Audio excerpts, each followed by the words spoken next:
नीटची फेरपरीक्षा आज पार पडणार आहे। मुंबईमध्ये महर्षी दयानंद कॉलेज हे परीक्षेचं केंद्र आहे। या ठिकाणी आता पालक आणि विद्यार्थी जमू लागलेत। सुमारे 23 लाख विद्यार्थी नीटची फेरपरीक्षा देणार आहेत। यामध्ये महाराष्ट्रातील 2,20,000 विद्यार्थ्यांचा समावेश आहे।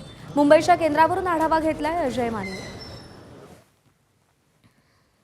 देशभरात आज पुन्हा एकदा नीटची फेरपरीक्षा जी आहे ती पार पडत आहे। मी सध्या मुंबईच्या महर्षी दयानंद कॉलेजच्या इथून आढावा घेतो। आपण जर पाहिलं तर कडेकोट बंदोबस्त या ठिकाणी लावण्यात आलेला आहे। मोठ्या प्रमाणात या ठिकाणी प्रशासकीय अधिकाऱ्यांसह पोलीस प्रशासन जे ते तैनात करण्यात आलेलं आपल्याला पाहायला मिळते। विद्यार्थ्यांची जी ती आता आतमध्ये घेण्यास सुरुवात झालेली आहे। आपण जर पाहिलं तर पुन्हा एकदा विद्यार्थी जे ते रांगेत लागलेले। आज वाटतं का पुन्हा एकदा अभ्यास झालेला आणि तयारी?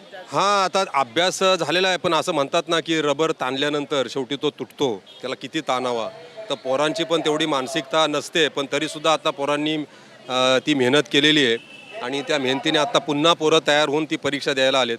तर यावेळेस बोला जसं हे म्हटलं की पुन्हा एकदा तयार होऊन पोरं जे ते परीक्षा केंद्रावर दाखल झालेले पाहायला मिळतात। कोण परीक्षा देते, तुमचं काय आता ताण आहे?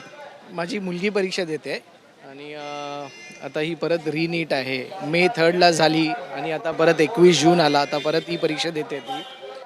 आणि हे परत कधी घडलं नाही पाहिजे असं। ही रीनीट हे पालकांसाठी पण खूप स्ट्रेसफुल आहे, विद्यार्थ्यांसाठी तर आहेच आहे।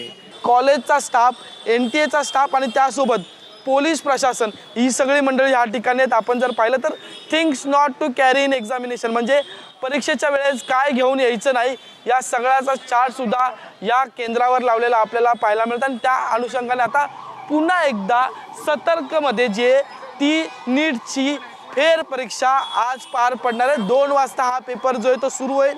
1:30 वाजेपर्यंत विद्यार्थ्यांना जो आहे तो प्रवेश दिला जाईल आणि त्यांच्यानंतर विद्यार्थ्यांची पुन्हा एकदा 2 वाजता जे त्या ह्या परीक्षेला सुरुवात होईल आणि साधारणतः 5:30च्या सुमारास हा पेपर जो आहे तो संपेल।